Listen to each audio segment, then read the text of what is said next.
If you had Donald Trump before you in a deposition, what is the one question you would want to ask him? The one question? Just one. Is there one that comes to mind that's kind of burning for you? Are you actually a QAnon adherent? And do you believe in the precepts of that? That right there, I think that actually shows you, how these type of radicalization or conspiracy theories have flooded all the way to the top. We saw that in the text messages from Mark Meadows. That is, do you believe your own BS? And I would say he doesn't, but he would probably have to say yes. But I know a lot of people would want to ask a lot of things, but when you look at the massive radicalization that day on January 6th, the damage, the violence, and the death, that's what I would want to know.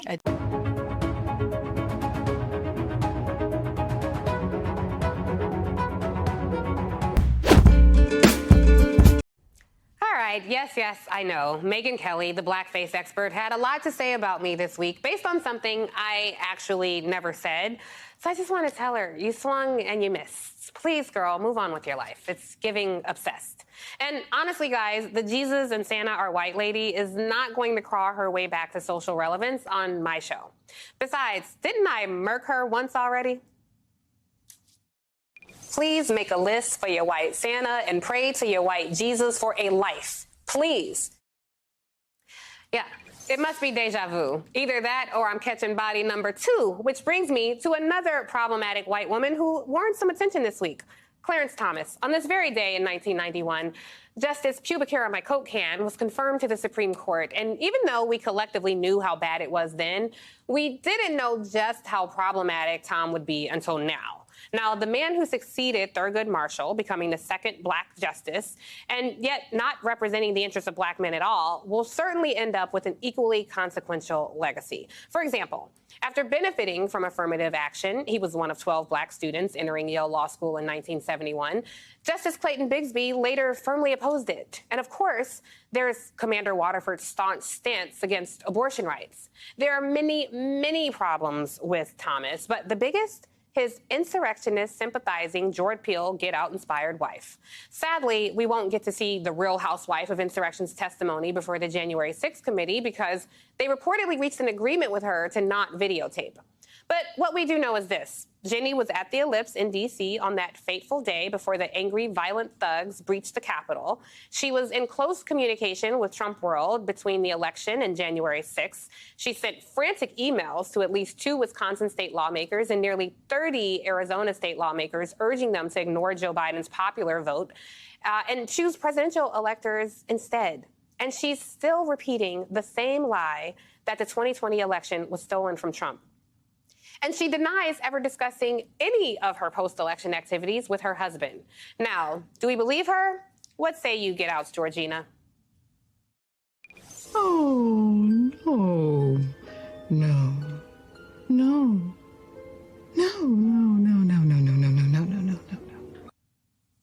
We don't even have enough time to get into how problematic these two are, but because today marks the anniversary of Thomas joining the highest court in the land, I thought it was an important reminder that 2 problematic people were apparently confirmed to lifetime appointments that day. And while Jenny has neither the rhythm nor the range to be a Supreme, the bigger point is that she and her husband are a threat to democracy. And when it comes to any case appearing before the court, they both need to get out. Oh, and wherever you all go, can you take this thirsty raisin and a potato salad with you? Because you all seem to be cut from the same cloth. Now, dumbass that. Thanks.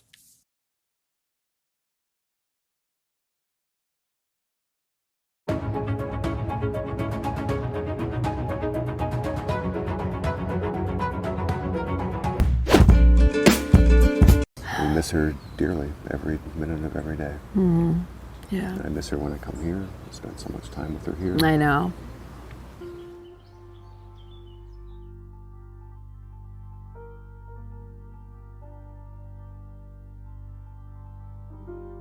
She would do this thing with both of us that was so amazing, heartwarming. We'd go up and then we'd walk around campus, or it'd be just me and her, and she'd encounter people she knew on campus, all walks. Like little tiny philosophy major, giant football players. She'd go, "This is my dad. This is my mom." Like just so, and like, it was almost disarming. Like she was just so vivacious and full of life with all of that stuff, and not like,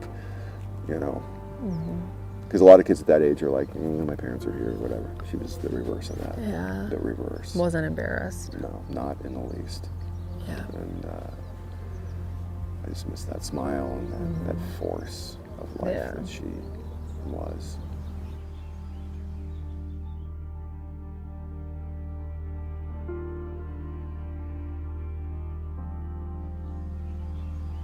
I think we have to think about our young people if they are highly competitive, highly achieving, all these things. From their point of view, they don't necessarily want to reveal a weakness or something going on in their life that isn't ideal, that is going against the image that they feel their parents or their friends or everybody has of them. And that's also one of the core tenets of why Katie Save the Initiative exists, is to protect that type of kid. Yeah. From being left alone and being left unsupported. And so this is designed to sort of help them help themselves in a way, right? For them to choose their advocate that they trust. So if they do find themselves in a situation, and hopefully they'll never, ever, ever need it, ever. Just enjoy your 4 years of university or however long you're there. But if they find themselves in that situation, they got a little help.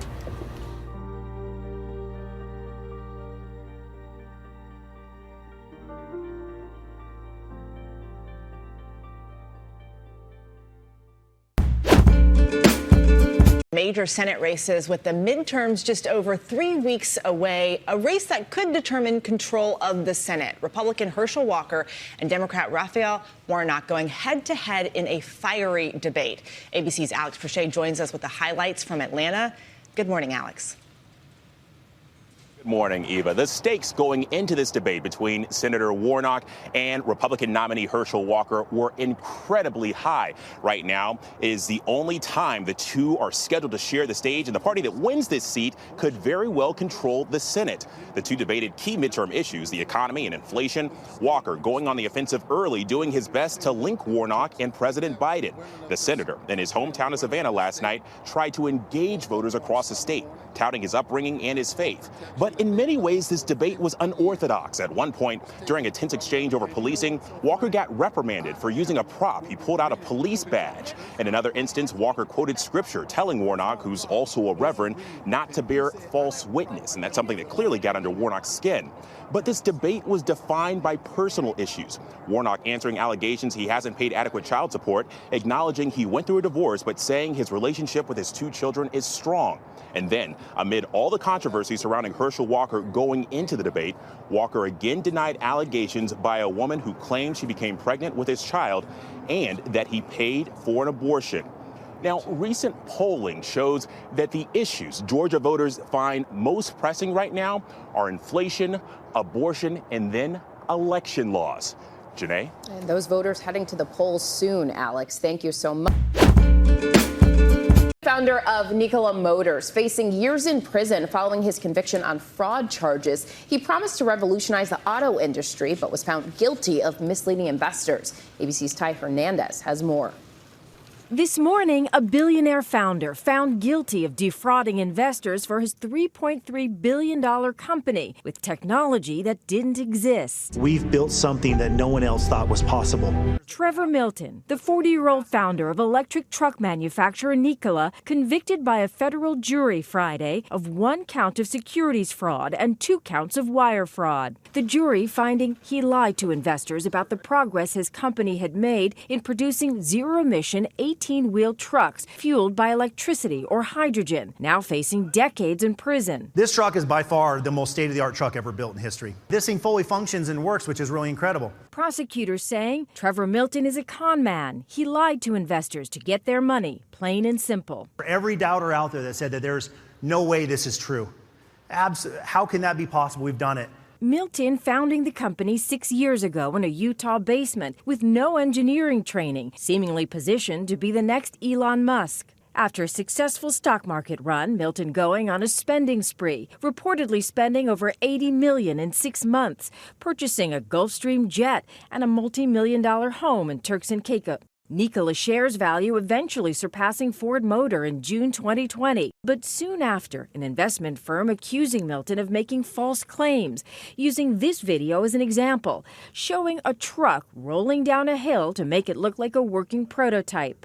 Prosecutors saying its truck was really a General Motors vehicle with Nikola's logo on it, and that the company produced videos of its trucks concealing the flaws. The closest it ever came to driving was when a group of Nikola engineers took it to the top of a hill and rolled it down so it could be filmed for a commercial. Milton resigning just weeks after that report. The U.S. Attorney's Office saying, let this case serve as a warning to anyone who plays fast and loose with the truth to get investors to part with their money. It won't end well. Nikola's defense lawyer saying, we're going to keep fighting. He's now released on $100 million bail until his sentencing in January. Our thanks to Ty Hernandez for that report. The company has cut all ties with Milton, but the damage is done after reaching that high of more than $80 a share back in June. Nikola shares closed at $3 and change on Friday. Milton now facing a sentence of more than 20 years in prison.